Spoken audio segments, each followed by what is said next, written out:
Hello, and welcome to the Bot Nirvana podcast, where we dive into all things software automation. I'm your host, Nandan Mullakra. While I'm not podcasting, I write articles on nandan.info. I hope you enjoy the show. Let's get right into it. Today we have Prashant Hinge. He is the Vice President, Automation and Employee Experience at the Hanover Insurance Group. Hanover is a leading provider of property and casualty insurance in the United States. Prashant and team have built an intelligent automation practice at Hanover that's centered around AI for improving employee experiences. In this chat, we discuss Hanover's automation program, the role of AI and RPA, best practices, unstructured data, and more. Let's listen in. Hi, Prashant. Welcome to the Bot Nirvana podcast. It's wonderful having you today. Can we start with a quick intro? Sure. Thanks, Nandan. Thanks for having me here. My name is Prashant Hinge, and I lead the automation and employee experience capabilities for the Hanover. And Hanover is a PNC company based out in Worcester, Massachusetts that sells various property and casualty insurance products from specialty lines to personal insurance like home, auto, umbrella, and to core commercial lines products. Okay, great. So you've got an automation program, right? How did that come about to be? What do you call it? Yeah. So our automation program is called Enterprise Automation Practice. Okay.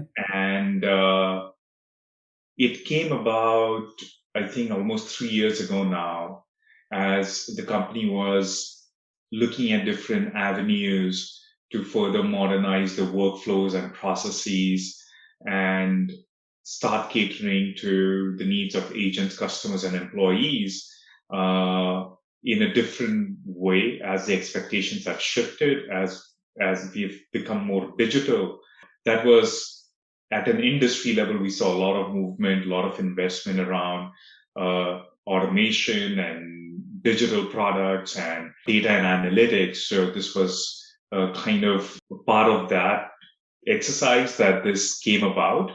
And overall, the way, since it started since 3 years ago now, what we are really focused on from an automation perspective is two things primarily. One is around how do we reduce friction for our employees, and how do we create tools and solutions that are enabling us to serve our stakeholders, in this case, our agent and our customers, in a better way. So those are the primary goals that we are trying to achieve through this automation program. And we are a federated program. We support automation across the enterprise, and we also build our own automation solutions. Okay. Wow. And so 3 years. So, what have you seen over these 3 years in terms of how have you progressed in terms of, your technology landscape, your governance landscape, overall program? Right. Can you share a bit? That is a great question. And I think I'm most proud of the work that we've done around mindsets, most importantly. Excellent. That not thinking about automation as the end all be all. Mm-hmm. It is a combination, in my view, of technology and process and change. All three come together for the magic to happen. And with that spirit in mind, we made a conscious effort to start looking beyond RPA right from day one, because of all the industry information and data that was available, accessible, and it did inform our strategy, our tool selection, our capabilities in a meaningful way, so that we are really focused on what are the business problems that we are trying to solve? How do they align strategically? What do we do align strategically with the business strategy? And what are the tools and technologies that we need to make that happen? So it was more of a strategy-based approach rather than a tool-based approach that we took. And I think the reason why we've evolved and matured and we have scaled is because of the right governance around it. We built an automation delivery lifecycle that has evolved a couple of times. Third, and most importantly, in my view, from a governance perspective, it is I'm most proud of the work that we've done around ensuring that we are meeting the business needs and also aligning with the technology roadmaps. So it doesn't become a thing on the side. It's actually integrated in how we do things, how what we are doing is enhancing the culture, is enhancing our core capabilities as a company in moving it forward. So those were some things that we've done in the past and evolved, and we continuously go forward and evolve. And all of that, in my view, was possible because of two things mainly. From a capability perspective, was we really focused on AI at the very beginning.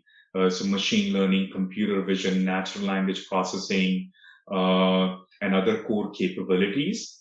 And secondly, also made a conscious decision to focus a lot on cloud and cloud-based products so we can scale and also achieve our goals, but at the same time be cost conscious from a long-term perspective, right? So those two things have kind of helped us to expand the scope, to grow the team, to scale the automation solutions, and all wrapped up in that governance framework that allows us to do this consistently well. So I like, you've been using AI from the get-go and you've been driven by that. And so from an insurance perspective, insurance industry perspective, what do you think, where do you think AI is adding most value? I think first, AI is still in its infancy, in my view. Right. Narrow AI use cases are usually the ones that are most successful. We don't have anything that's going to just hover over a department or a function and predict or solve or transact yet. I don't think we are there yet. So I think that's a caveat that I want to add. And now, stepping back, if you look at insurance, insurance is a legacy industry that is on the inflection point where we are transforming, right? Every insurance company is going through some different kind of or level of transformation, starting from legacy modernization to digitization of products to enhancing the experiences for B2B, B2C, or even employees, right? So there are different flavors of innovation or transformation that is happening in the industry as such. Now, if you step back and if you see the life cycle or the value chain, that is kind of pretty consistent, right? Starting from distribution, sales cycles to acquisition, underwriting, claims, and then you have corporate functions like you would have in all the other companies. So that construct is pretty consistent across the company, across the industry, and what we and what has happened over a period of time is there has been a lot of across this value chain. In my view, there have been breaks, there have been fragmentation that has happened as we have adopted new technologies, as we have adopted new capabilities as an industry, right? So that means we really are, at the end of the day, looking at many, many small tasks and processes instead of one giant process cutting across the board, right? And that is sometimes also true because you need that in order to be nimble and receptive to the needs of your agent partners or customers, right? So fragmentation is one big opportunity in my view within insurance, and that's where I think automation plays a key role, where it allows you remember what I said, it's about technology, process, and mindset. It allows you to look at process first, reimagine what that new process is going to look like, include human in the loop, and then look at those individual pieces, Lego pieces that connect together as a solution, right? So consistently, I think there are tremendous opportunities in underwriting space, in claims, even in corporate functions. And basically, they fall in one of these categories. One is decision making, right? How am I ensuring that I'm providing the right information to an individual, be it an accountant, be it underwriter or an adjuster, for that matter, so that you can make an informed decision? And second, how are we intelligently inserting individuals into a process wherever there is judgment needed and taking away that manual and the intensive work out of it and keeping the crucial and the more curious work with the human. So I think it's that combination of two. So, for a person, building out a program right now, what would you suggest would be the best way to build out that program? That's an interesting question. If you're building out a program right now, I think I would still do a couple of things that anyone should if they are building out any new program in this space, or I think in any of the modern technology space, is first look at the business need and understand the business strategy and the technology strategy that the company has developed over a certain period of time, and see how you can augment yourself in it. Because what happens more often than not is we fall in love with the tools and miss the big picture on what the outcomes that we're trying to drive. So in order to avoid that, that's what I would do first, is truly understand that, make sure there is executive buy-in, make sure you are articulating how you can bring in or build new capabilities that are going to further that strategy forward in order for you to get the wind behind your back that is needed.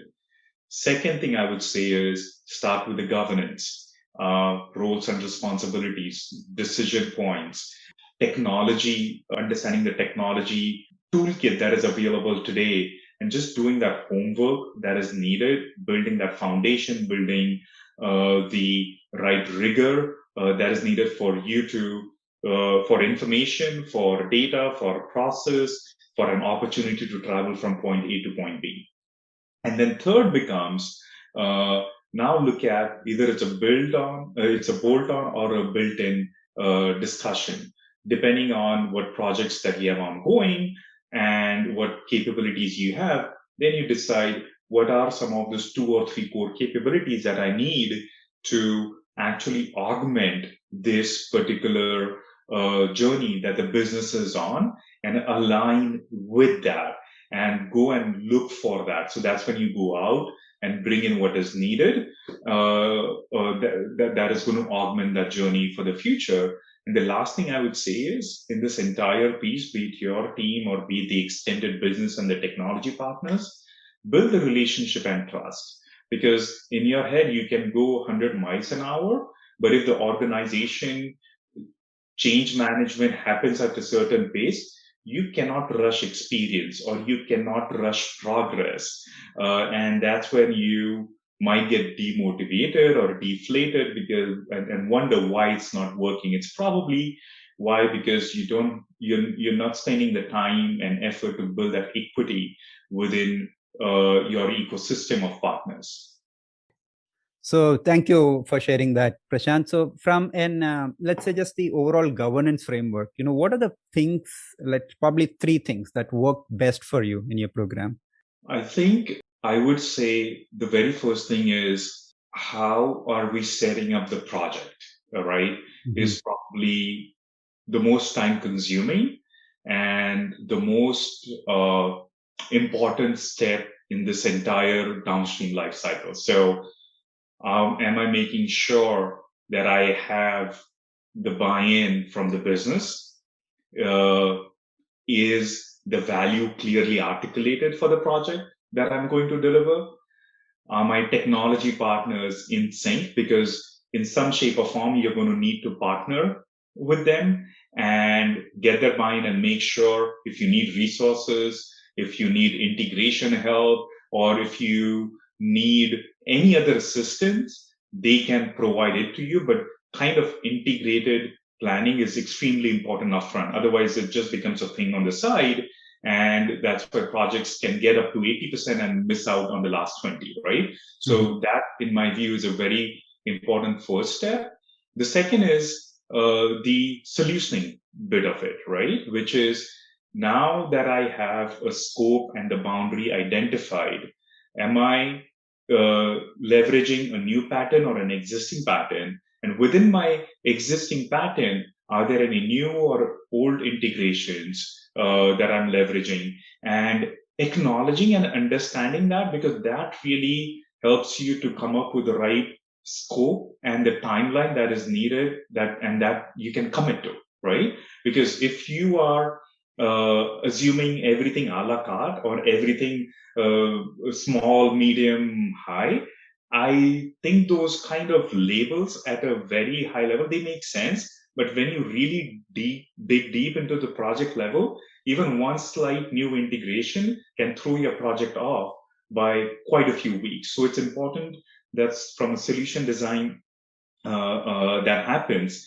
And then the last thing I would say, to be honest, from a governance standpoint, it's very, in my experience, what I've learned is you can get 90% there, and the 10% can take more time than it took you the 90% to get to the final, to get it over the finish line. And it could be many reasons, right? It could be sponsorship issues. It could be some delays during the project. It could be some technical upgrades that have happened or security upgrades that have happened. There could be many, many different factors. It could be people exiting your project and coming from business, from technology, from automation. It could be many reasons. So just know that's a whole different skill set.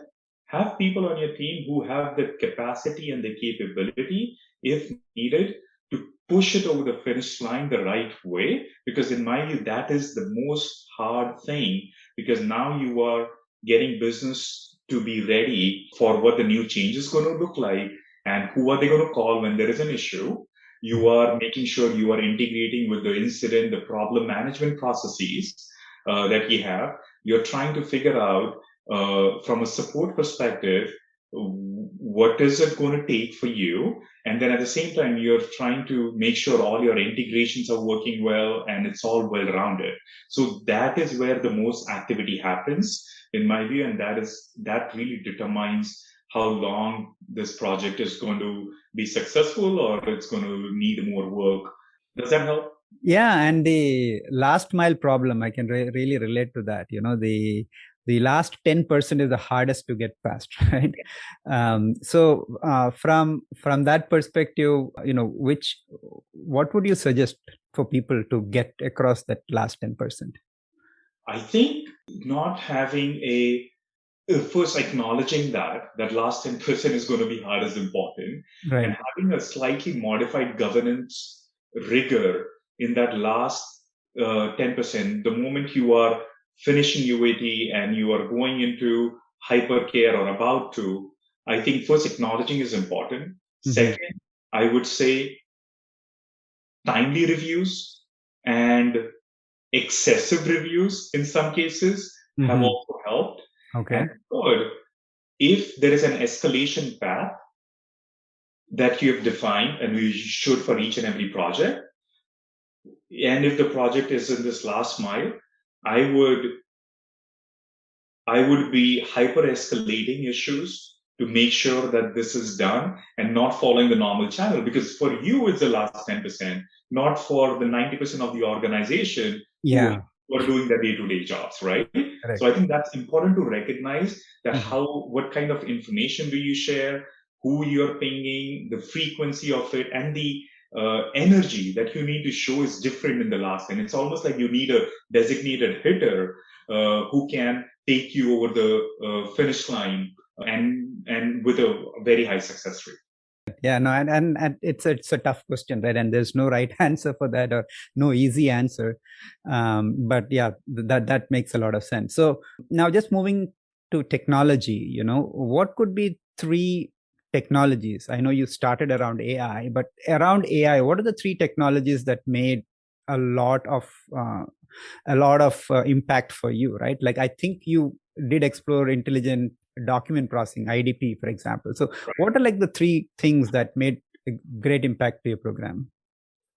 Great question. I think the very first thing I would say is the content extraction, intelligent document processing, whatever we were on a call, Right. was a game changer for us. Great. That is something truly helped us to understand how much can you scale, how quickly and how deep can you go into a use case, and truly helped us think through our overall framework, and we build around that, right?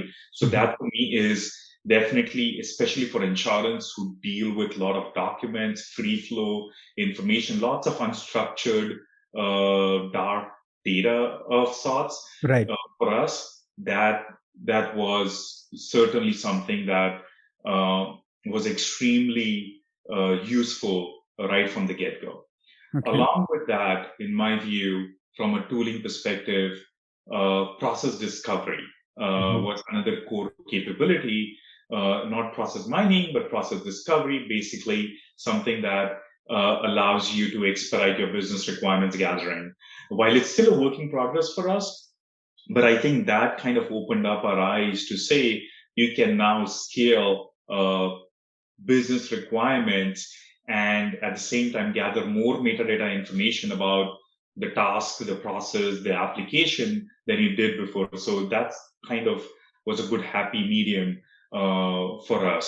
And the last thing I would say is low code technology for something like Microsoft tools like Power Apps and others that we felt were, as we talked about the last mile in there, in the project life cycle, this was the last mile from a UI perspective. So how do Mhm. you bring a human in the loop? While it's simple, it's Right. intuitive, but now it humanizes automation, right? It's not something that's running behind the scenes. It's really about now I am interacting with a UI and I know what's going on, right? Mhm. So giving that power back to the people. And we've been very conscious about how we do that and do that strategically in a way that creates the right environment for our teams also, right?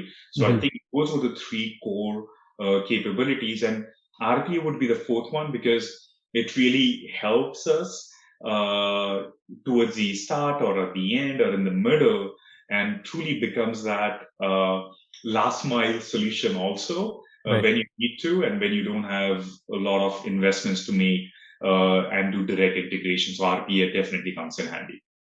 Great. And, I like to, some interesting points you said there, and I like to double click on a couple of those things. So, first is intelligent document processing, or the whole dark data, unstructured data part of it, right? And you said it's the most important thing probably in the insurance industry and many other industries. Having gone through that, what were your learnings, and how do you get to, we never get to 100%, right? It's probably 90-95%. I don't know if you agree or not on where you can get to in terms of unstructured data extraction.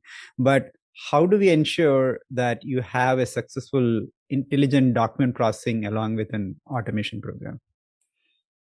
Great question. I think what I would what I'll start with is what not to do.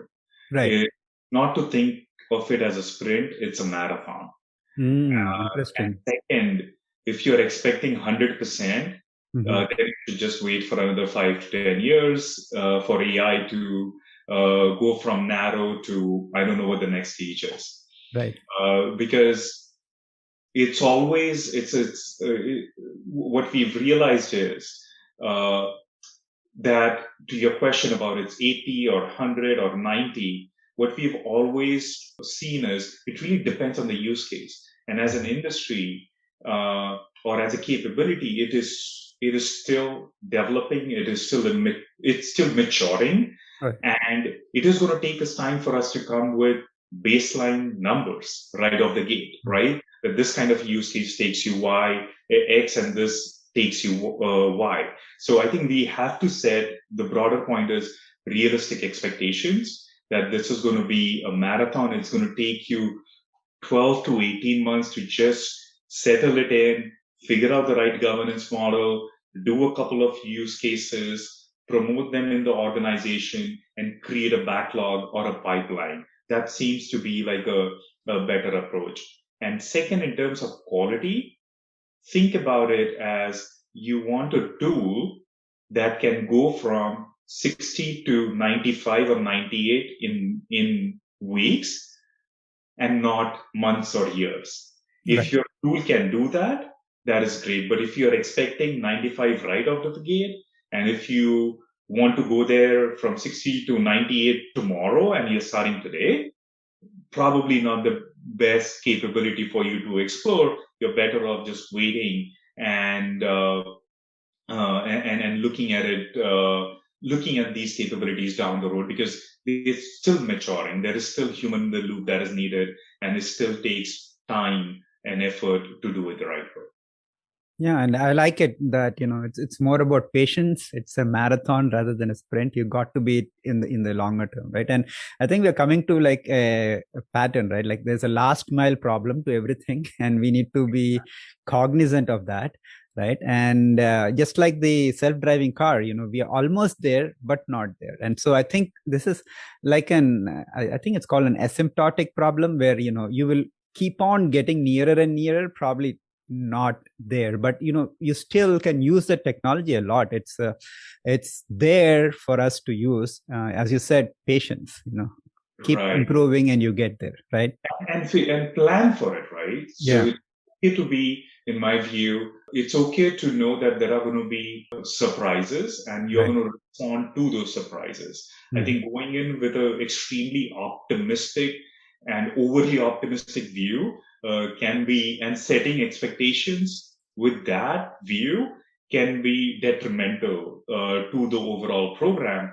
But to your point, even with 60% or 70%, there is a way for you to capture value, improve the employees' experience, and also deliver what you did in previous manual world in weeks, days, or minutes, which is okay. It doesn't have to be all instant in less than 2 seconds, right? So I think that is a piece we really have to think about and look at it as a journey and a marathon, and nothing is a sprint. Yeah. Have you tried citizen development? We have in limited capacity. So like I said, we are a federated model. We support automations across the board. We have a automation community that we use to educate, train, and nurture and help along the life cycle of use cases. But we have not gone full blown. We don't have a kind of an official citizen development program, but people are aware in the organization that for you to learn a new technology, they know the avenues where they can go, they know the places where they can be in order to learn more about that. So depending on their interests, and we have some great success stories, depending on the interest, we align the solutions or tools or just handle them throughout that journey. And so in terms of what you're seeing coming up, do you have a roadmap where you like to go, things you like to implement and for your automation program? In my view, the solutioning is going to be a couple of things that I'd like to see or would happen, which I predict is the solution is going to be much more integrated with our core technology and our business partners. It is now, but it's further going to be much more integrated in the future. And automation or AI it's going to be an important part, but just one part of the entire puzzle that we are trying to solve. So that's where I see this going. Second is, in my view, there are going to be, I think, newer tools. What we saw in last 5 years in the market is a lot of single trick ponies coming out with very one specific thing that you do really well. But I'm kind of sensing that we're going to see a lot of integrated solutions as big players come into this space where they have all-in solutions built into the platform. I think that's few years out, but I think that's second thing which is going to come in, where you have core platforms with AI capabilities embedded in them, right? Of some kind. And for us, I think specifically as we evolve, it is going to be about how do we really enhance that straight through processing experience for our employees, for our agents, and our customers. Basically, that's what it all boils down to, right? We all want Amazon or a Uber experience. So I think that's really the ultimate goal. But I like to call it out that it's straight through with human in the loop, right? Mm-hmm. I don't think that's going to go away. I think it's just going to be much more integrated with human and machines working very closely together. And improving the experience, right? People experience, whether it is employees or stakeholders. Great. Yes. So Prashant, before we go, where can people find you? I'm on LinkedIn, Prashant Hinge, Prashant, last name Hinge. Please reach out and share your information. We can either grab a coffee virtually or in person. So I think LinkedIn is the best way to reach me. Thank you, Prashant. It's been great knowing you. Great stories out there. And thank you for sharing all that with our listeners today. Thank you very much. Oh, it's a pleasure. Thank you for having me. Thank you for joining the Bot Nirvana podcast. Appreciate if you can leave a review on iTunes or Stitcher. Catch the show notes on botnirvana.org. While you're there, feel free to explore more automation ideas, tutorials, tools, and more. See you next time.